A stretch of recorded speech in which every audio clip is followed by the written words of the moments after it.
Bunga tebal lagi tau, bukan dah nipis, masih tebal lagi. Ni masih lagi nampak kesan bunga-bunga lagi Jangan bagi alasan tayar saya botak Ini tayar saya masih tebal lagi. Okey, saya bawa kenderaan ni tak sampai ke highway. Saya bawa hanya jalan kampung. Tapi bila kita nak corner, kalau lubang sebesar ini, kalau tayar bunga kau buat baru pun dah pecah. Okey, kepada pengarah JKR yang bijaksana, yang pandai belaka, okey, yang belajar tinggi-tinggi tapi hasil macam bangang Oh, ni bodoh. JKR Perak Tengah ni bodoh atau bodoh. Bila jadi bodoh ni jadi bodoh. Okey. Apa tu? Ni setan punya JKR ni.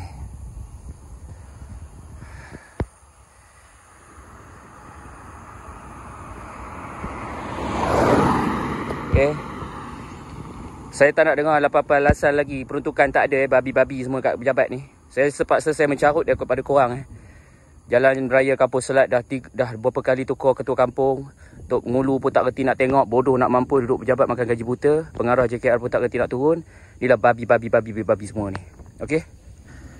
Okey, ada YB pun macam sial. Bukan nak reti jaga jalan. Jalan macam babi je pak. Ni. Okey. Nampak ni Jelas ni apa lagi alasan JKR lagi? Jalan boleh pakai lagi. Ya, kepada JKR babi-babi dalam Perak ni Serius saya cakap dah makin melampau dah korang ni. Ada Tok Ngulu pun tak boleh pakai. Ada YB pun apatah lagi entahlah, aku nak cakap pun susah lah. Alright, tolong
Saya tak nak dengar apa-apa alasan lagi. Peruntukan tak ada babi-babi semua kat pejabat ni.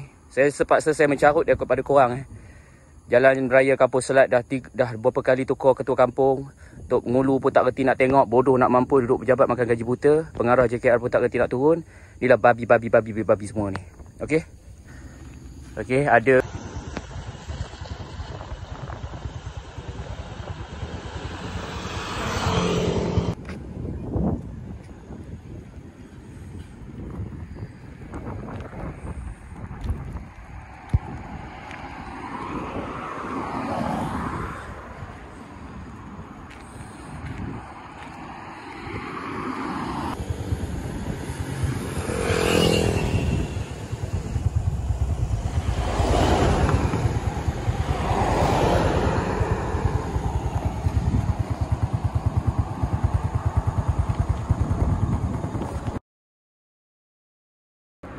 aku stres sangat.